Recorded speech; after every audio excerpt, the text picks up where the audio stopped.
Bonjour, bonjour! Aujourd'hui, je voulais vous parler des vernis de chez Claire's, car il y a quelques années, je n'aimais absolument pas leurs vernis, car je les trouvais vraiment de mauvaise qualité. C'est-à-dire que le résultat n'était pas forcément opaque, et même après plusieurs couches, c'était horrible parce qu'on avait un truc super pâteux, qui ne séchait absolument pas après plusieurs heures, et qui en plus n'était pas homogène dans le résultat. Bref, du coup, je les fuyais. Et puis cette année, j'ai voulu les retester car le prix et la quantité du pot étaient très attractifs, et de deux, je me suis dit qu'avec le temps, Claire's a dû retravailler la qualité de ses vernis, et franchement, maintenant, je les adore. Bon, ici, je vous montre un petit comparatif des tailles des vernis. Comme vous pouvez le voir, donc les vernis de Claire's sont plus petits, ils ont une contenance de 9 mm, et bon, c'est vrai que c'est petit, mais je me dis qu'avec ça, je vais pouvoir enfin finir un pot de vernis. Yes! Bref, je suis désolée pour les noms, mais j'ai oublié de les noter, donc du coup, je vais utiliser le numéro affiché au dos du pot, au dos, plutôt en dessous du pot, excusez-moi, je suis fatiguée. Bref, alors là, il s'agit d'un superbe verre d'eau, et donc le numéro du vernis est le 14. Si je peux me permettre, je voulais juste préciser qu'il ne s'agit pas d'un tutoriel de pose de vernis ou d'une revue sur les soins des ongles. Donc ne vous étonnez pas si je pose à l'arrache le vernis et sans avoir déposé forcément une base préalablement. Ici, je voulais vraiment accentuer la démonstration de l'opacité, de l'homogénéité et de la qualité des vernis de chez Claire's. Bref, j'en reviens au vernis. Donc pour celui-ci, une fine couche ne suffit pas. Il faut vraiment en déposer 2 pour avoir un bon résultat. Mais si vous déposez directement une grosse goutte de vernis sur le pinceau, l'opacité sera instantanée, il n'y a pas de souci. Là, j'attaque avec le numéro 29 qui est un marron qui tire sur du taupe foncé. Lui, il n'y a pas besoin de mettre 2 couches, mais par habitude, j'en dépose toujours 2. Et il est vraiment résistant celui-ci. Pour la largeur de mes ongles, honnêtement, le pinceau convient assez bien. Mais pour celles qui ont des ongles plus larges, je pense que le pinceau sera plutôt un point faible.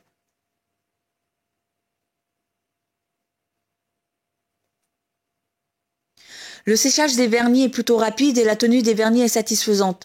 Jusqu'à 4 jours avec choc fréquent à cause de mon boulot et beaucoup plus pour certains des vernis. Bien sûr, à condition d'avoir posé une base coat et surtout un top coat. Bref, je continue avec le numéro 45 qui est un jade. Et comme le verre d'eau, 2 couches sont quand même nécessaires pour une opacité homogène. Alors, ce jade aurait tendance à tirer un petit peu sur du vert sapin un peu clair. Mais ce n'est pas qu'il est difficile à porter, seulement vraiment, de par sa couleur assez originale puisqu'il s'agit d'un jade, il est assez difficile de l'accorder.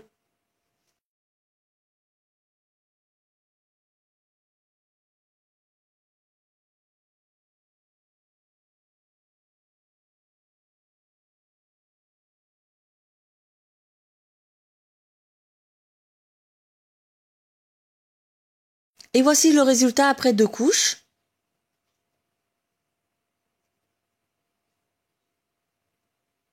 J'attaque ensuite avec le numéro 10 qui est un lilas. Les vernis Claire's ne sont pas du tout mat, au contraire, ils sont légèrement satinés. J'en profite également pour passer un petit message. Alors, je suis vraiment désolée de ne pas avoir donné de nouvelles sur YouTube depuis plusieurs semaines, mais j'ai rencontré beaucoup de problèmes avec mon logiciel de montage de vidéos. Je commence à en avoir vraiment marre de celui-ci. Le post de mes vidéos sur YouTube se feront assez difficilement car, comme je vous le disais, j'ai des problèmes avec le logiciel et c'est pas du tout évident. Bref, je reviens à j'allais dire mon tutoriel, mais non, pas du tout.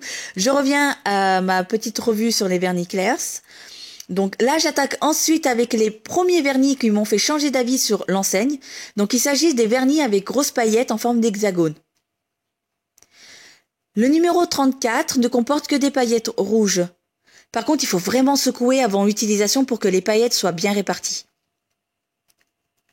Alors, vraiment, ce que j'adore sur ces vernis, c'est qu'on n'a pas ce gros pâtis de vernis transparent pour peu de paillettes.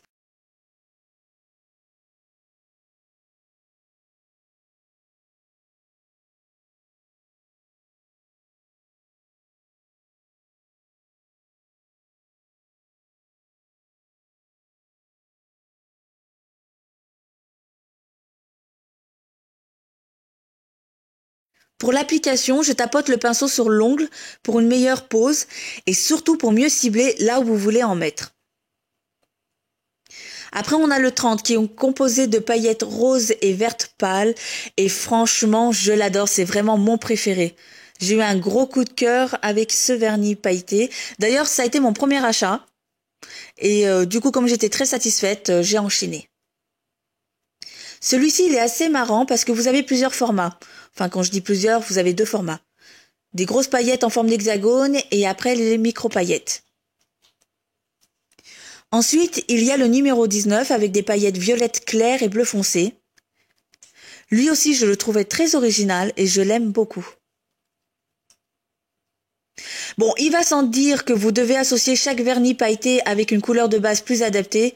Alors comme j'avais le lilas qui est une couleur très claire, c'était l'occasion pour vous de bien voir les teintes des paillettes.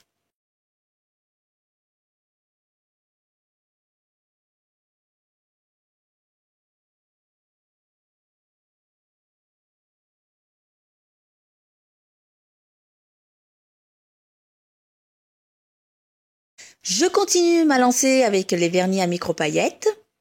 Donc le numéro 18 est holographique.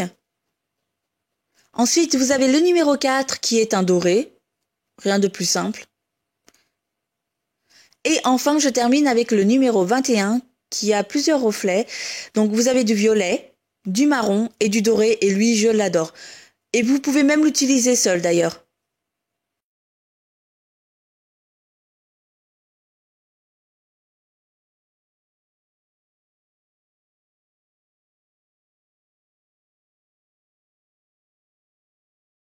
Donc ces vernis micro-pailletés peuvent être utilisés sur des vernis classiques.